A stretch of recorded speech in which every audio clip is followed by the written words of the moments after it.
What's up guys, it's Amanda and welcome back to my art channel. As you can tell by the title of today's video, we are going to be drawing with makeup. Now before we actually get into the time-lapse part of the video, I kind of just wanted to quickly go over some of the materials that I have laid out for me to work with here. And if I reach for anything in addition to these, I will definitely mention it in the video, but just to start out with, I definitely want to work with mostly powders. Number one, they're easier to control. I think they're also easier to kind of build up. So I have this palette of all matte finish eyeshadows that I think I can sort of use like as pastels, and I think that a lot of the neutral tones in here will serve me very, very well. I love the Morphe palettes for this in general, and also, you guys, don't judge me for this because I already just have a lot of makeup in general, okay? It's one of my vices, so there's a lot of makeup here.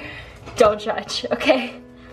And then if I want something with a little bit more color, I also have this Morphe palette, which does have a fair selection of neutrals, but it also has a shit ton of color. So that will, I think, serve me pretty well. If I want even more pigmented color than that, I have this, oh sorry, the mirror. I have this Urban Decay eyeshadow palette that has a lot more shine to it and just a lot more pigment.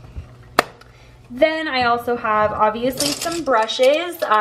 These are already dirty because I'm just a slob and I didn't want to clean them before and then have to clean them again after, so I have to clean them anyway. It's the perfect time to film this challenge, right?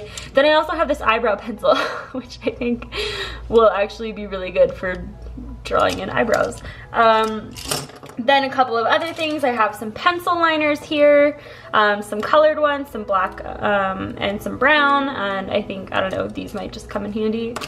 Then I also have some liquid liners, and now you guys, liquid liners are like my jam, okay? I have one in like every color. This is maybe like a quarter of the overall collection that I have.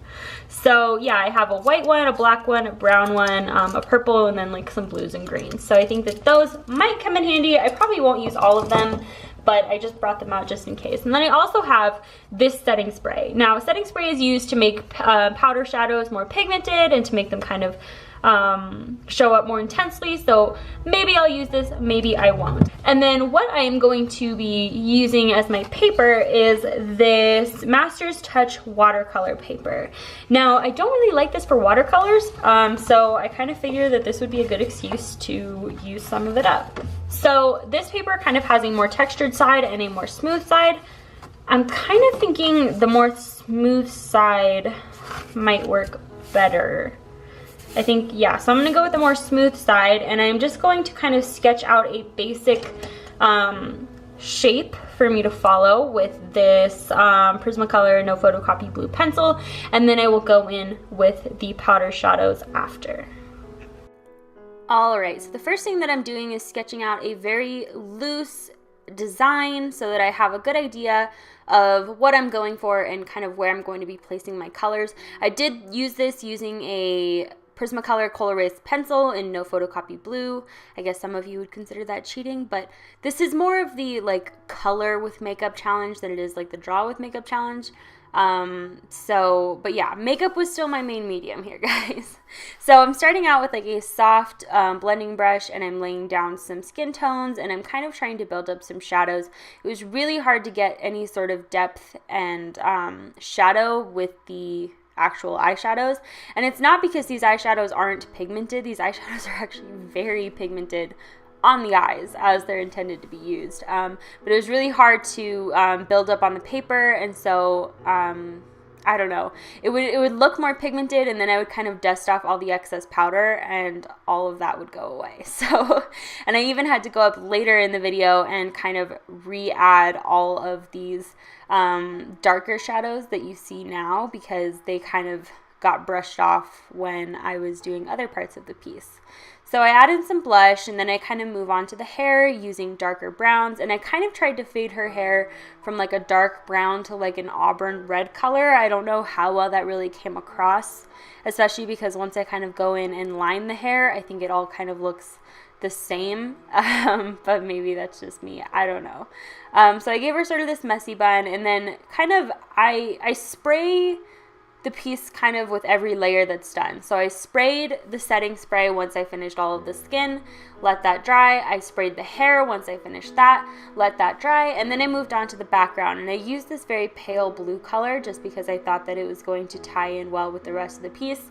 I also didn't want to do too complex of a background because I find that when you're working with makeup, even though a lot of these brushes may seem like very small, detailed brushes on the face, they're not very small, detailed brushes for art. So, yeah, you can see I tried to line the piece using a pencil eyeliner, and for not being very pigmented on the eyes, this was way too pigmented on the page. So what I ended up doing instead was using a liquid liner in a brown shade, and this is actually one of my favorite liquid liners anyways.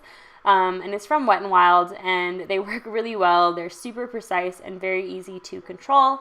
So I end up using this to outline pretty much my entire piece, and I actually love the way that it looks in the hair. To me, working with makeup, I achieve a very similar look to when I work with watercolor, and I think that that's kind of interesting, but I guess it's just the way that I tend to build the color. Looks a lot softer, and I don't know, to me it reminded me of that. So you can see I'm kind of adding in her eyebrows, and I'm adding in kind of the basic shape for her eyes. And then I switched to a black liquid eyeliner by that same brand to add in kind of her eyeliner and her eyelashes. And I really love the way that that turned out too. And also for her shirt, I added in kind of some very light stripes using a gray eyeshadow, but I do go in and intensify that later. Now I actually pulled in a liquid lipstick to add her lipstick, and I chose a liquid lipstick in particular because they dry down, and so I figured it would have less of a risk of smearing, which was what I wanted. Also, for her eyes, I used a blue liquid eyeliner and a black liquid eyeliner, followed up with a white liquid eyeliner.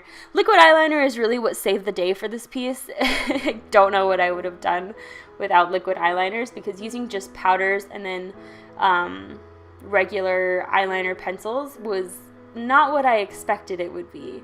But I do intensify the stripes on her shirt with a black eyeliner pencil, and that was, I think, nice, but it's a little bit harder to control and to blend out. Now for the background, I'm penciling in these flowers with this red eyeliner pencil. This is by NYX. I like NYX because they have all of these crazy colors, and that really came in handy here. Then I'm taking that same liquid lipstick I used for her lips, and I'm kind of filling those in and adding in some smaller flowers. Then I'm adding in the white in the middle of each flower, and then I'm going in with that blue eyeliner that I used for her eyes. So I'm kind of trying to limit my color palette here, and I'm just adding in like some leaves and some swirls just to kind of tie it all up and finish it off. And that's pretty much it for my drawing with makeup challenge, or coloring with makeup challenge, whatever you want to call it. I'm just removing the tape around the border here, and then I am signing it with an actual pen and then accenting that with a little makeup heart.